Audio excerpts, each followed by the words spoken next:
Gwe, upsaladik, hello, welcome. My name is Neil Silcox. I'm the Faculty Excellence Developer at the Maple League of Universities. I'm really excited to be here today. I am joining you from unceded Mi'kma'ki in Kjipuktuk, which is colonially called Halifax. And I'm really looking forward to this session. I'm really looking forward to this session. I've never met a monster, lessons from prison and community engaged learning. Our guest today has over 25 years of experience in community engaged learning, research, and collaboration with women, children, Indigenous communities, and people in prison. She is an associate professor in sociology at Bishop's University and an adjunct professor in the University of Ottawa's criminology department. She's also the founder of the Center for Justice Exchange, a collaborative community justice center at Bishop's. Please join me in welcoming Vicky Chartrand. Take it away, Vicky. Right. Well, thanks, Neil. I really appreciate that kind introduction. And I also feel, thanks. And I also feel those are my colonial titles if we're going to talk about being on colonial land. I too want to do a land acknowledgement. I want to acknowledge the traditional custodians of the land that I'm currently on, and that's the Abenaki territory. It's the beautiful Abenaki territory. And I want to pay my respects to elders, both past and present. And then I extend those respects to the Indigenous people that are incarcerated today.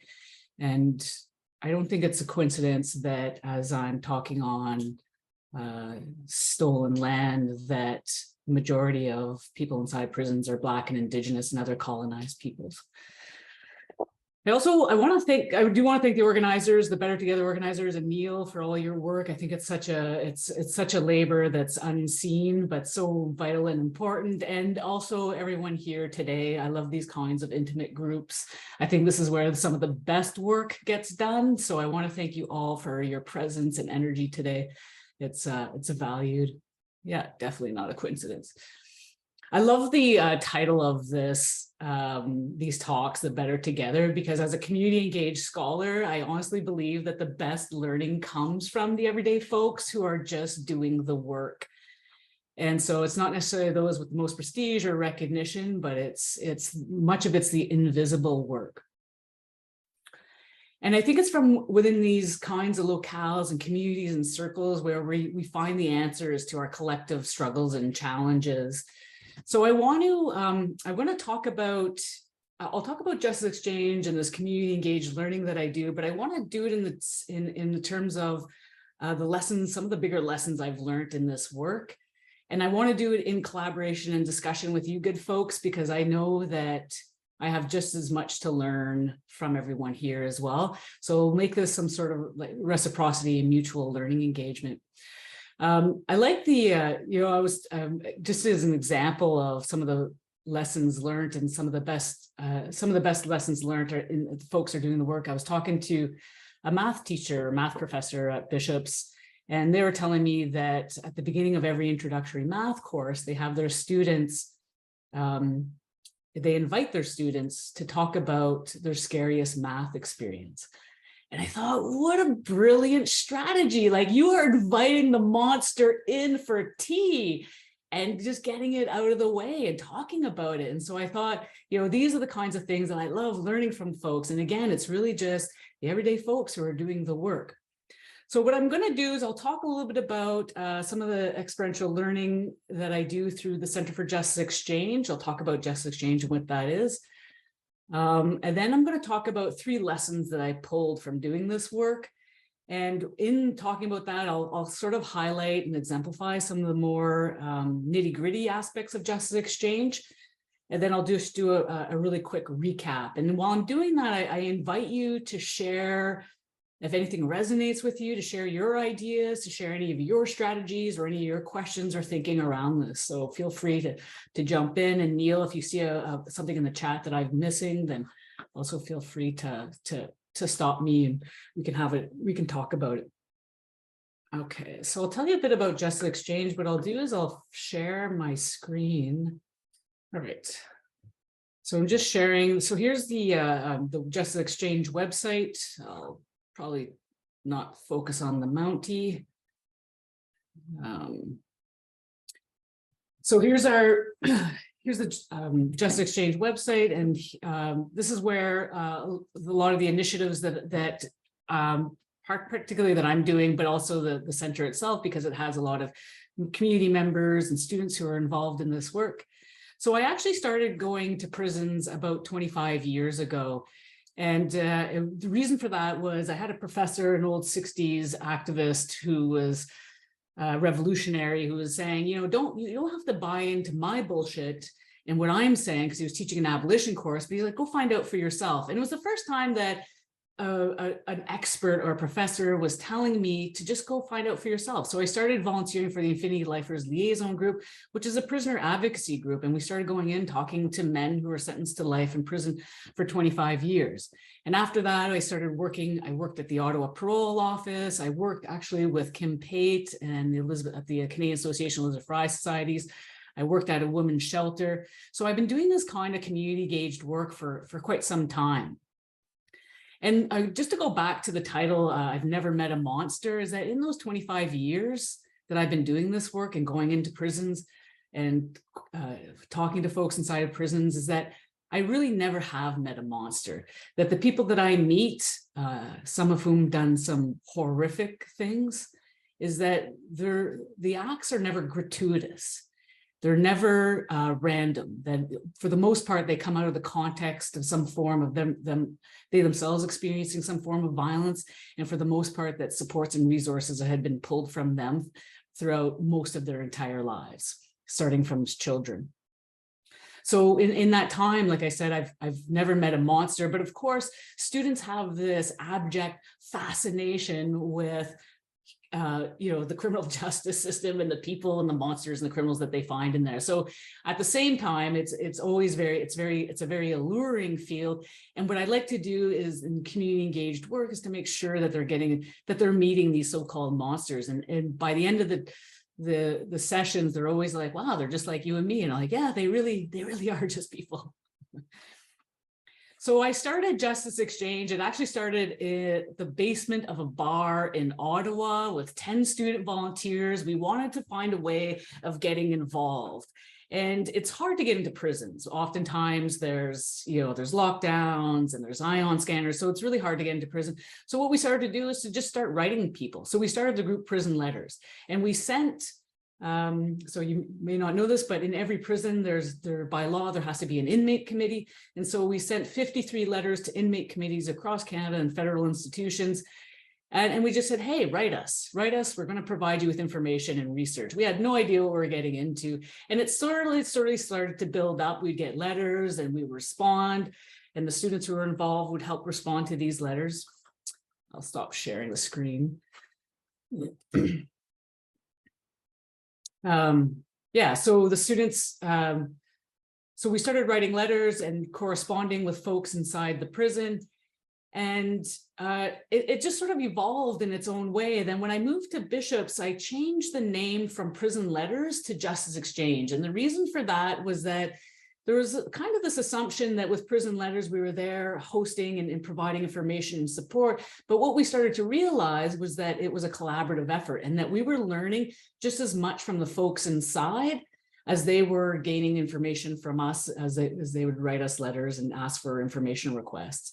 So we called it, so we reconceptualized it as an exchange, or a justice exchange. And I also shifted, at this point, it from a from a volunteer base to an experiential learning course.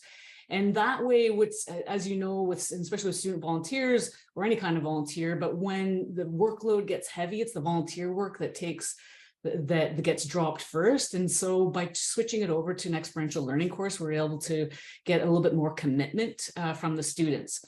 And so it worked that way. So Justice Exchange, and now where we're at, I'm applying for research center status. And what that does is it gives you a little bit more recognition as a legitimate center, but also gives funding opportunities and the like. So that's where Justice Exchange is now. But what I would like to do with that is to give some lessons learned in these transitions from the Prison Letters to Justice Exchange and now to a research center. So Justice Exchange itself it's a vehicle to do the work that I think is important and central to what I want to do and what's been important in my own sort of not just academic career, but in my own trajectory and values. So the first lesson I've learned from the Center of Justice Exchange is, and my cat's going to come visit me, but he thinks I'm a big snack, so he likes to attack me and gnaw on me. So the first lesson I learned is that we need to recognize that what we are doing is work, right? So, that the startings of the basement in the bar with those students, I saw that as something that was just at the side of my plate and wasn't necessarily, my apologies. And wasn't necessarily, it was just kind of advocacy work but wasn't part of the academic work. So we tend not to recognize or value much of the work we do, especially if it's not considered that kind of conventional academic work. And that's particularly true for community engaged learning. So I have, I have a friend of mine or a colleague who talks about her and her students, they receive refugees and they go and they bring gifts. So when refugees are coming new into the city, they bring them gifts. And I'm like, wow, you should start a program around that and put that on your CV so that you can get that kind of work recognized. And I also have a friend who's or a colleague who does a lot of, land pedagogy. And he's like, yeah, but it's hard for me to get to my other work. And I'm like, well, why don't you make that your work? Because we have all these things that we love doing, but that we treat it as something in addition to or on the side of what should be considered as is actually part of your work. So we miss the possibilities when we're focused on the convention. And that's exactly what Justice Exchange, it grew into something that I had no idea what it was going to grow into. And so now I have a full-blown research center where folks are finding me. I get media calls because they found me from the website or Justice Exchange. I've had postdoc students approach me or potential postdocs approach me because they found the website and Justice Exchange. So it really turns into its own thing when we start treating it as actually part of our work. So I guess my question to you is, what's some of the work that you guys are doing that you're not getting recognition for? Another colleague that I have, she does a lot of student consultations, lots of student consultations, and that never gets recognized. So I encourage you to throw out on the chat some of the things that you're doing that maybe you don't get recognition for. And maybe you might have to think about it a little bit, because I know these are the kinds of things that we don't often think about. Preparing lectures, revising lectures, delivering lectures, emailing students, preparing tests. Yeah, that's a big one, actually. And I'd have to think about it. And maybe we could think collectively around that, about how we can make actually lecture prep part of our everyday work that gets recognition. Because you can do it in, I know some folks here through the Teaching and Learning Center at Bishop's, but they've been doing some work around Marvel. So which is kind of interesting in the sense that they're making their actual course a big thematic. Student accommodations, yeah. So my updating course materials, course delivery, administrative hurdles for students with criminal records who can't do a lot of work. Yeah, I use my classes as a place of community building. I take time to support the class itself as a community, but also help the larger campus, theater community. Yeah, and so I think these are all really excellent examples of all the kinds of pro bono on the side of your desk that we don't get recognition for, that we need to start acknowledging and finding. So you may not start a center, for example, but document it. And so this comes to my next point on recognizing what you're doing as work, is develop a system for documenting everything that you do. So for me, for example, if I get a media call and they don't use a sample from me, it's still a consultation. And I have a little section in my CV that I write that's stakeholder consultations. And then that becomes a consultation, and that's service. or knowledge mobilization, however you want to define it. But you can take all of this kind of work, and if you're doing extra lecture prep or extra student consultations, then you can, I think you can document that in some kind of form of program if you want to, but there's all different kinds of ways. But the one thing you need to start doing is recognizing every little thing you do as work, and then finding a system for documenting it. And I use my file finders, and I just create file after file after file, and I put any kind of email, anything that I do, and I put it in my file folders, and I document everything that I do. One of the ideas, or one of the best things about doing that, is not only does it help you recognize what the things that you're doing as work, but it also helps give you vision, because then you start to see collectively the types of works that you're doing and how you can pull it together in some kind of program or in some kind of meaningful way, which is, I'm going to talk about that in our next lesson learned. But it's really important that you start identifying it as work and then start documenting it. And I'll give you a story, just because this is what helped me realize this. Is when I first started looking for an academic position, a full-time academic position, I put out CV after CV, and I could not get an interview to save my life, right? And then I had a colleague who would be considered like a rock star academics share their research program and their CV with me. And I looked at their CV and I'm like, wow, if this guy takes a shit, he puts it on his CVs or in class. But I'm like, I've done a lot of these things and more. And so anything that I could think of, my volunteer work, collaborations, anything that I could think of, I put it onto my CV. And no kidding, after I started submitting my CV, I got an interview. I got shortlisted in an interview every single application I put in. I didn't change, but my thinking around the work that I do changed. And so which then sort of brings me to the next point that I want to talk about, is to make it part of something bigger. So it's not necessarily, I'm terrible at self-promotion. I actually hate self-promotion. I'm an introvert. I feel like it's not what drives me. So it's not necessarily making what you do as important to self-promote or advance your career. But if you're doing that work, it's probably because you're fucking awesome at it. And you need to share that with the world, right? You need to share that with the world, because you're doing something that probably other people are looking for. So finding ways of just documenting it, but then making it part of something bigger and sharing it with the world. So then going back to this idea of the Justice Exchange, when I renamed and rebranded it to Justice Exchange, I started to develop and build a vision. And I know it sounds trite and cliche, but we all need a vision statement for our lives about what's bringing and harnessing everything together. And for me, it was justice.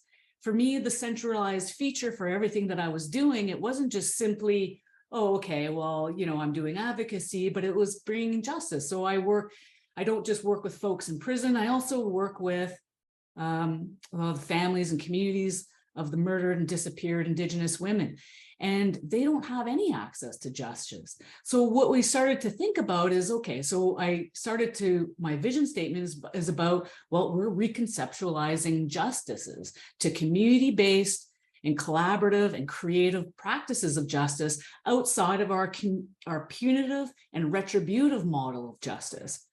So that becomes my vision statement. So anything that I do then starts to fall in line with that kind of vision. And then from that, and here I can share that with you really quickly again, if I share my screen. So if you go to the About Us, what I have is these 4 key objectives. So from that, in order to promote community-based and collaborative justices, we do, it has to be community engaged research and dissemination with a focus on community justices, along with the dismantling of segregated and punitive frameworks. So that's how we've conceptualized our key vision. And then we build constellations of resource and through the sharing of information and community support, public education and awareness on collaborative and community justices, and then pedagogical practices. So then that becomes the driving force to what we do for our work. And I know in academia, everyone's busy. It's ridiculous how busy everyone is. We're all overloaded and overwhelmed with work. And so what this has helped, what I find this kind of framing helps me do, it helps me decide what I say yes and what I say no to. And I know a lot of us have a tendency to say yes to things that don't necessarily advance our own program, our own research, but that might be advancing someone else's agenda. And that's okay. But if it's collaborative and it's mutual, then it's going to be a lot more engaging for you than if it's just getting on someone else's agenda. And I feel like in my own work, for when I first started this, I let my agenda get hijacked, so to speak. And I'm just being honest, and it wasn't until I had my own vision where I started to know what to say yes and no to. And then the other thing, so, and I'll give you an example. So because I'm community engaged scholar and it's about learning and doing research, it's really important for me that I'm investing in people as a community engaged scholar. And so there was a Human Rights Commission or a complaint through the commission, and a Cree man who was in Millhaven, his bundle was desecrated. And so they were talking about recourse. And so they had asked me to train guards about colonization because it was felt that I had a good analytical analysis around corrections and colonization. And I said no. I said no because I didn't want to invest my life force and my energy into the institution and the people that work within the institution. Would have been beneficial? It probably would have been. But I have to say no to things. And for me, I want to invest in community collaborations and community building. So if I'm training guards on how to be better guards, that takes away from all the work that I could do with the folks in my community. So that's where, it was saying no to some things, but it was also what I had to start doing was saying yes to a lot of things. And I feel like as academics, we always feel overwhelmed. But when I started saying yes, someone would be like, oh, do you want to do this media interview? Be like, yes. Do you want to do this talk? Do you want to do this kind of collaboration? Do you want to do this consultation? It was yes, yes, yes. And like so much work came onto my plate, but at the same time, all these different opportunities that I could not have even possibly imagined then opened up. So I'm going to I'll share with you in the chat some of the some key questions that I developed for myself about whether or not I say yes or no. And I just posted them in the chat, and there are questions for you to think about. So if you have your vision and your ideals about what you want to advance in the world and put forward in the world and create in this world, does it grow your vision or advance your goals in the field? Right. So again, the idea that, training guards that might have some value, but it's not for me. So I say no. And does it generate collaborations? Does it give you access? Does it give you more insight? Does it give you knowledge or influence, right? So even if for insights, being on the research committee may not necessarily directly fulfill my vision, but it helps me give insights to process and practices that I wouldn't necessarily know otherwise. So those are the kinds of things that I say yes to. Does it make an impact? Does it change or shape the conversation? When I get in touch when the media calls me or I get an email from the media, I respond within minutes because I want to be the one having that conversation and shaping the conversation. I don't want to give it to corrections or give it to someone else who's not going to have the same framework in which I think things need to be talked about. So for me, it's like, so it really, having impact and change and shaping the conversation is so vitally important. And then is it where you want to put your energy and life force? I am a single mama of a little 6-year-old girl, and I love her so much, but I just don't have energy for everything. So I don't schedule my time. I actually schedule my energy. Where do I put my vital life force? Yeah. So where do I put my vital life force? And that's really important. So and I find these kinds of questions have helped me decide what I say yes and what I say no to. Thanks, Rhonda. All right. So I guess for you, and I think for our own reflections today, so maybe think about where do you, what's this? I love the dead scheduling your energy. Yeah. So maybe start thinking about what do you say yes or no to, right? What are you, and if you're saying yes to a lot of things, but you're not getting the recognition, then that's fine. Make it a part of your program, make it a part of the work you do so that you are getting the recognition for it. And there's so many creative ways of doing that.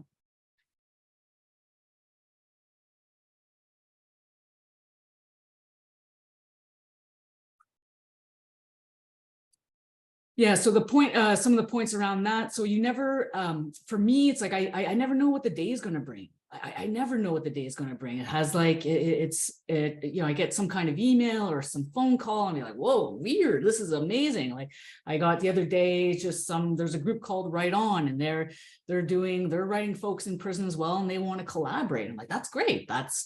I love that, but I can't imagine that. That's not something that I just imagine, you know, that's something that just comes up by saying yes to things. So, so you never know what the day is going to bring. And other people are probably looking for what you're doing. There's so many people doing similar work that we don't see that unless we start profiling it and making it important, that people are not going to be able to access it or be able to find you.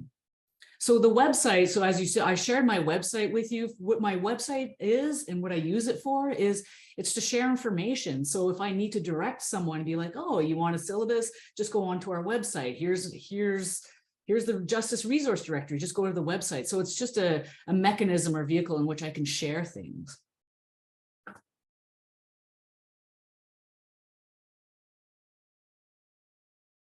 So I guess when you're thinking about making this, whatever it is that you do, what your passion is, what you love doing, what your dream or vision is, so just to think about that, what are your dreams? What is your vision that you have?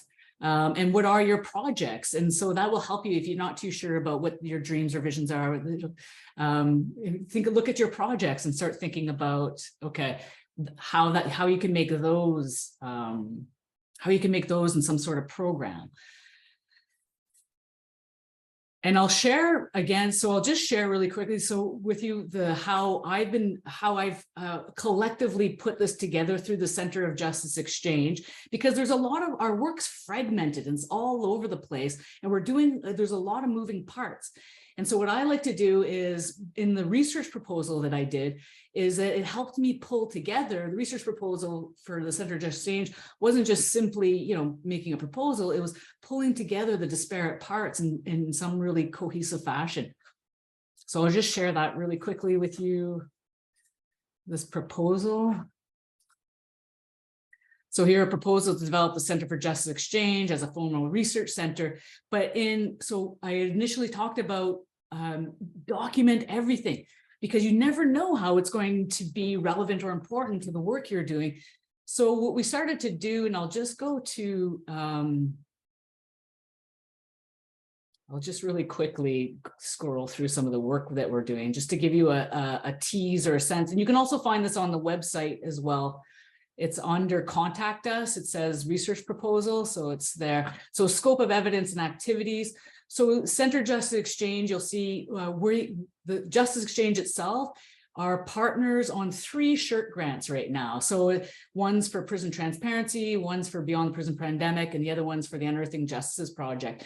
So even the center itself is really active and vibrant in research. And so that's been pretty exciting for us. And of course, we have publications with the people who are members.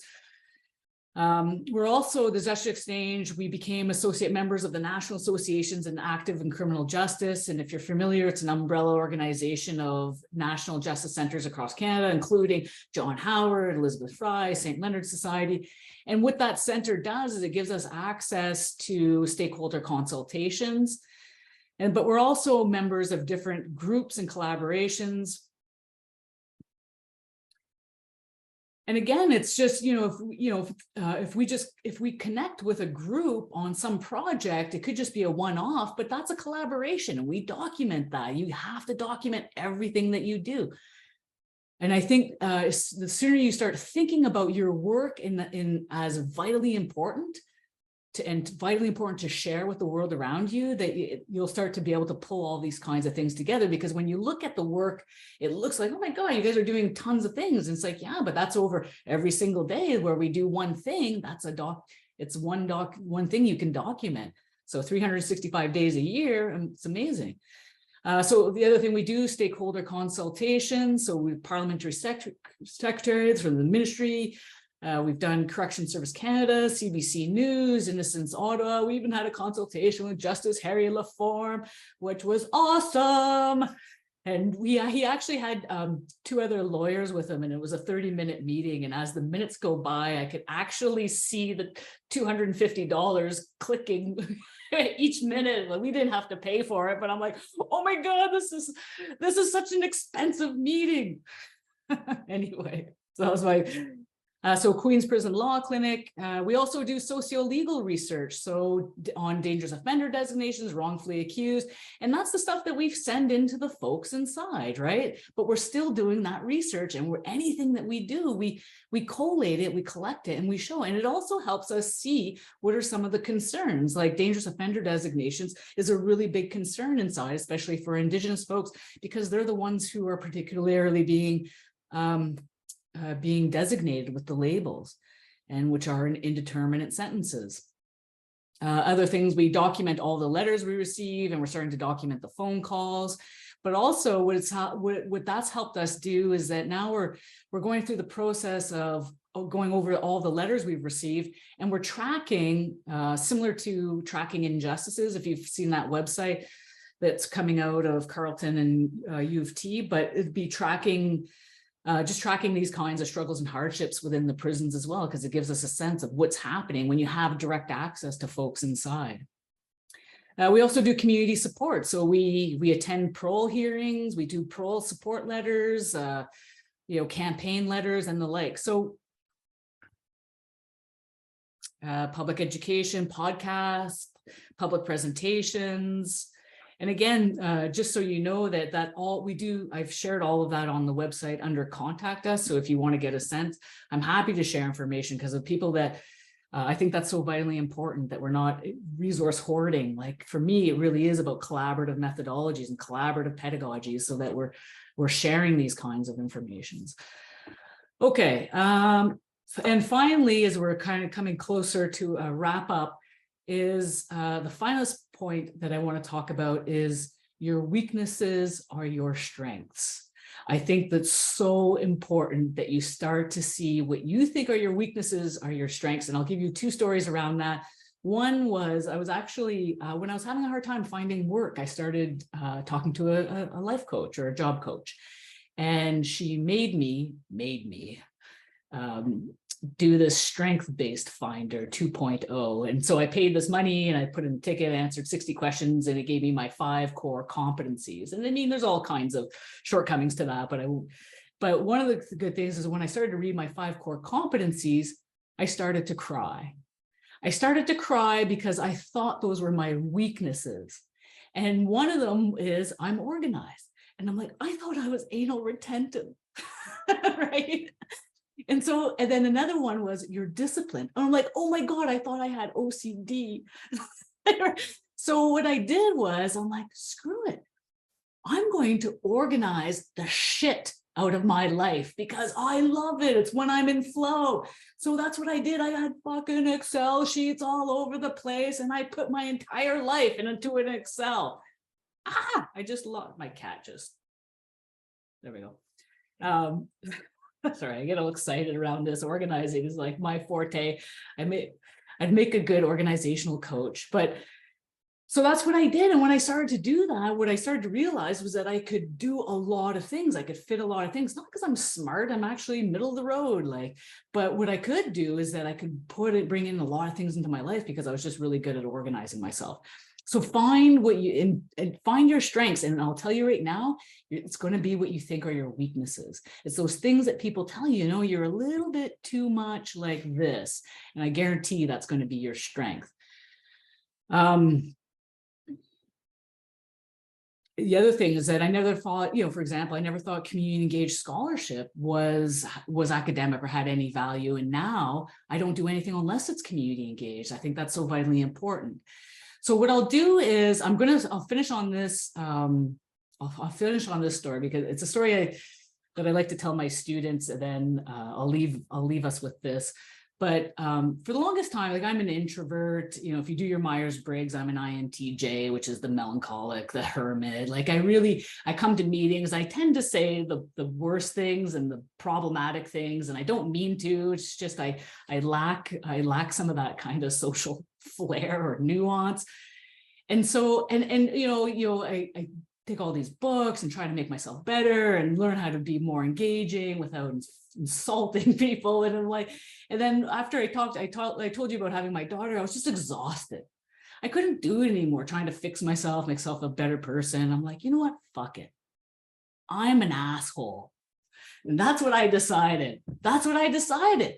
And I'm like, and I'm just going to be okay with it. So I started going into meetings, and I just let Vicky all out. And I let myself just be myself and say the thing within reason, obviously. But, I'd say the things that, I probably shouldn't have said, but I said anyway. But you know what? I realized, and I'm like, being an asshole is not such a bad thing. And like, I have a high tolerance. I realize I have a high tolerance for conflict. And then so when you have a high tolerance, I don't invite conflict, but I won't back away from conflict. And you'll say things that a lot of people won't say. And so I'd go into meetings, then I would debrief with folks afterwards, and they'd be like, hey, thanks for saying that. I really appreciate that. And I'm like, oh, wow. Just the other day, we were on the plane and I had a connecting flight. And I was like, come on, folks, we've got a connecting flight, people. And I was like, once again, I was the asshole on the plane, but it was okay because folks got to get their connecting flights anyway. But so this is what I started to realize about, that your strengths are actually what we often perceive as our weaknesses. So what I say to my students then is that, why don't you just let your asshole shine? All right, terrible, it's terrible. But I just want to, so my question to you is, what are your strengths or what are your weaknesses? All right, that's it for my talk. And then I guess we have a few minutes, which is great to converse and share. Thanks. Yes, folks, I would love if you have any thoughts or questions to share. You can put up your virtual hand or your real hand. You can pop things in the chat, and I'll bring them forward. Yeah, thank you so much, Vicky. What a terrific talk. Thanks. Thanks, Vicky. There's Vicky B. I just want to say I was late because we have a snow day here and the buses were late and kids and all that, but it was so exact. So I wasn't even sure whether I was going to come, and I'm so glad I did. Even the 20 minutes that I caught, vision statement for my life, I'm going to walk away with that. And so thank you so much for all the richness, even in those last 20 minutes. And I'm looking forward to the recording. Oh, very kind. It was really kind, Wood. Yeah.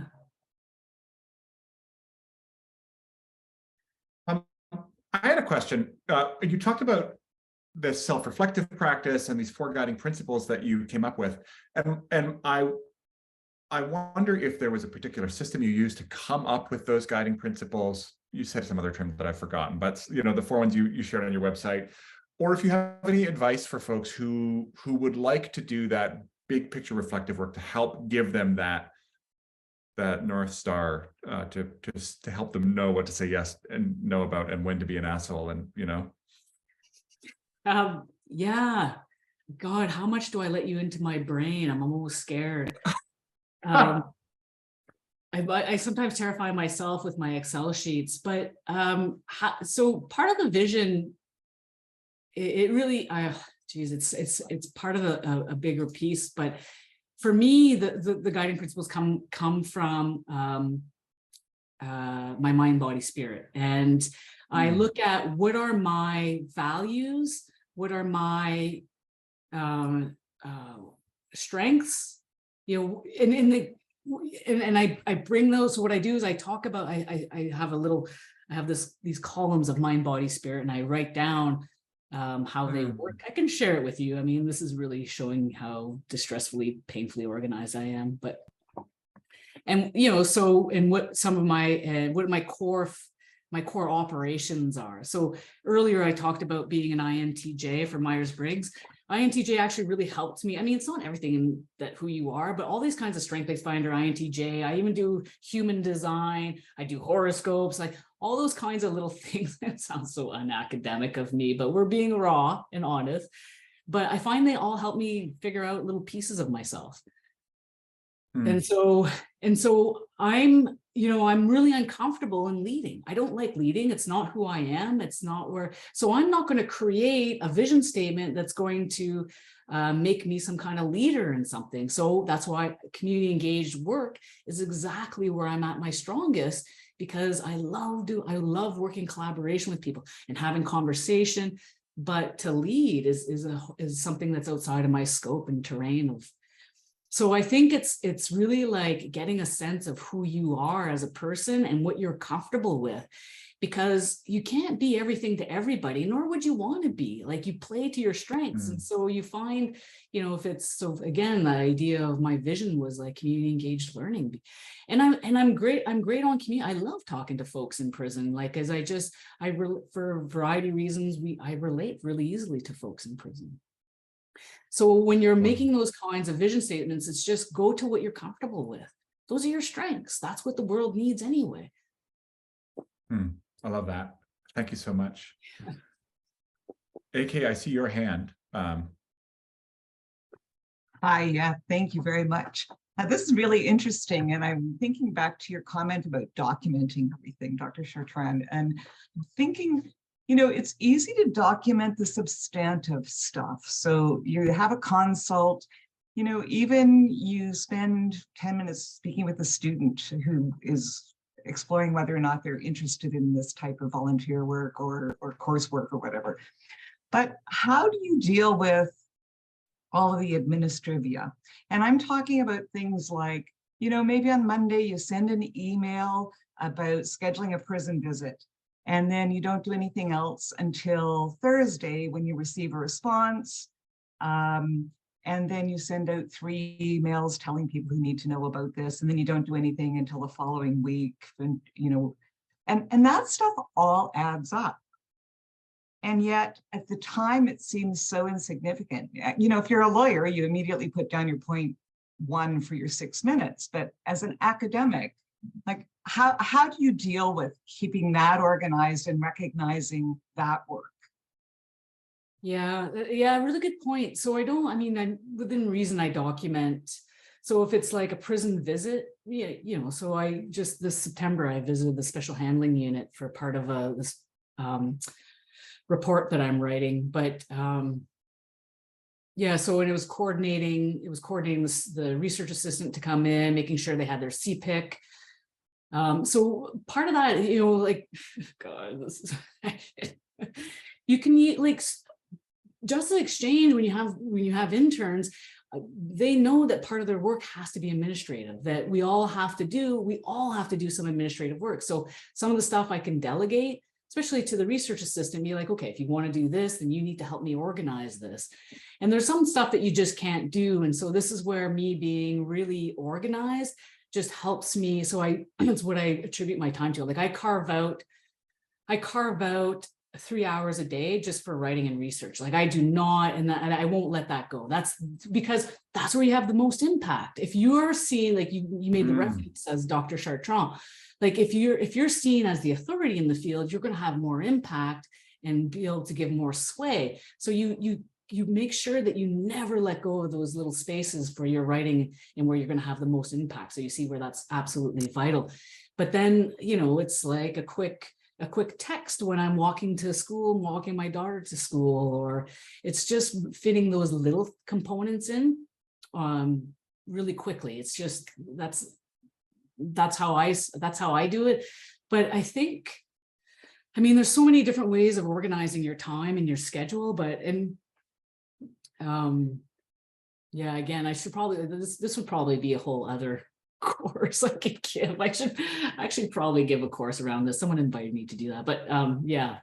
Does that answer somewhat? Okay, thanks. We'll have Dr. Chartrand back for that again in the future. And I really appreciate, I think maybe we should all be writing down our point ones, you know, in academia, because I feel like it's easy for everyone to imagine that it's just a normal amount. And we ask a lot of academics, I think. We ask a lot for people who are making a kind of middle class living, you know, like it's not like we're making billions of bucks here. Woden, is that your name? Yeah. If I'm trying to sneak in here. So one thing that really, I've been thinking a lot about this question of vision, right? And what can we do in this academic space? And I have a lot of contacts in Central Asia where the education system is not set up necessarily for community-based education, but it seems to me that there's some really interesting possibilities. And I wonder how you would think about kind of presenting this as an option for people to consider. You know, is there language that you find is particularly compelling as you say, you know, here's an offering on the table. It may make sense for you, it may not. So what do you mean offer? Like, is it to get students involved or for the administration? That's for more for the administration. Like, that's just not the model of education in Kazakhstan, Kyrgyzstan, Uzbekistan, which are the places that I know, right? You know, it's very, very theoretical. There's you know, you don't find even internships typically, right? And so I think that that is something that our education system has, you know, it's obviously not dominant in our education system, but the fact that you're here and that you're able to, you know, we can talk about it as a real thing means that we've done some thinking around this, right? And you obviously at the forefront of that. And so how might we think about presenting this to people for whom this is a new way of thinking about what education can be? Oh God, you're asking me. So I have like part of my philosophy is, oh God, I'm thank God I'm a full professor with tenure. I just do it. Yeah. So it's better that saying, you know, it's better to, you know, beg for forgiveness and ask for permission. So, you know, like when I started Justice Exchange and started doing these internships, I just did it and it was all pro bono. And I find these kinds of smaller institutions like Maple League is that there's a lot of latitude for doing these kinds of things, of just implementing them. And then, you know, and that's grassroots work anyway. That's exactly what community engaged work is. That you start at the grassroots and you build it. So you're not presenting anything. You just let it build and grow as it would. So that now to the point where I'm at, at building a research center, now I have to develop, well, you know, I have to be part of developing the policy and procedures of developing a research center because we don't have any, right? So I'm like, oh, okay.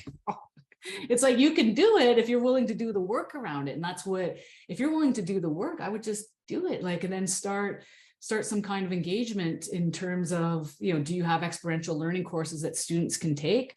Do you have independent study courses that, you know, you teach pro bono?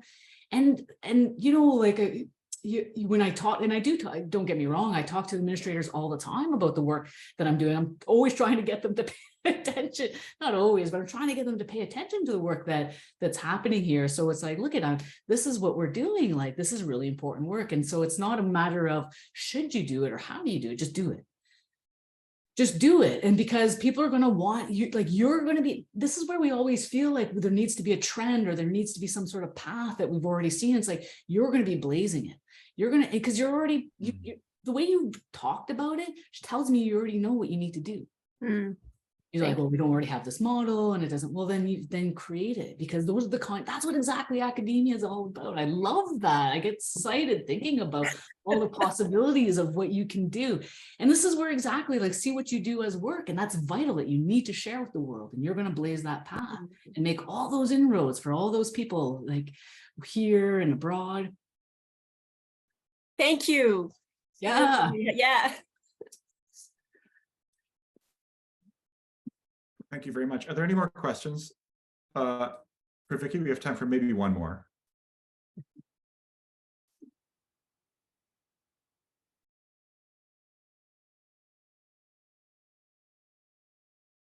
I had a question which was a little bit about how you, like, I think students come in with a particular idea of what university is going to be, and perhaps especially in an area like prison, you know, reform and the criminal I don't want to say justice system, let's say the legal system. Like, I wonder about how you help students to reimagine what their experience can be and look like when they walk into your classes and they show some interest, but they maybe just want to write some essays, you know, and get a mark. Is there a way to help inspire them to change their imagining of themselves in the system? Yeah, what a good question. And you know, because it was my prof back in my undergrad that revolutionized my life, that changed it, really set me on a very different trajectory. And I struggle with that question too. I mean, part of the thing is like this idea of converting people to my way of thinking, and it falls into these kinds of colonial tropes and tactics. Do you know what? So I don't want to convert anyone per se, like, but I understand what you're saying and reimagining this field and what it looks like. So I have my pedagogy and my substance and my content that I teach. And of course, that's from an abolition. Everything I teach is from an abolitionist perspective and feminist perspective, but I don't often use those terms, feminism, abolitionism, because it just, it scares people or they get confused. But then the other thing is that I'm like, you don't have to buy in. It's just like my professor said to me back in those days. I'm like, I always say to the students, I'm like, you don't have to buy into my bullshit. You don't have to take my word for it. I'm not trying to sell you my, my ideas and goods. You have to engage the material. That's what academia is all about. I have to engage all kinds of material that I don't necessarily want to engage with, but I do, because that's the world we live in. So there's all kinds of engagements that we have to do. But, what I'd see is go find out for yourself, volunteer with the Center for Just Exchange, do an internship with us, or start your own sort of group, like, but find out for yourself. So it's, for me, really, it's about, it's just really like, here's the material, you do what you want with it. It's information, as they say, it's information. You take what you want and leave the rest. Yeah, it's a good question though, Neil. Yeah. Thank you very much. Well, this was so terrific. I'm really grateful to you, Vicky, for being here. We have, if you're new to Better Together, we have one final tradition. Oh, hold on, I'm going to stop the recording. Sorry, internet people, you don't get to know our secret traditions.